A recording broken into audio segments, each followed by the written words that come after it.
కొందరు కొందరు విచారణలో తెలుస్తుంది నాకు, బ్యాట్ కోసం వచ్చి వెళ్ళిపోయాడని చెప్తున్నాడు. బ్యాట్ కోసం వస్తే వాడు కత్తి ఎందుకు తెస్తాడు? ప్రీ ప్లాన్ గా వచ్చిండు, వాడు చాలా మేజర్ మైండ్ ఉంది.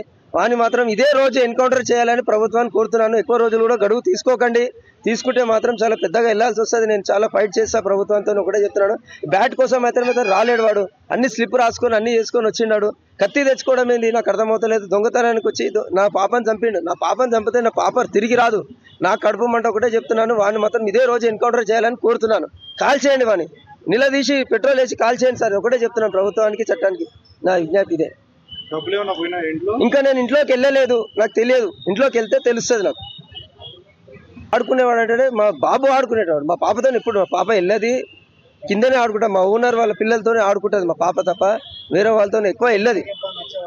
మా ఇంటికి వచ్చేవాడంటే నేను లేనప్పుడు తెలియదు సార్. ఎందుకంటే నా బాబుతో క్రికెట్ గ్రౌండ్ గల్లీలోనే ఆడతాడు, ఒక్కోసారి గ్రౌండ్కి వెళ్తాడు.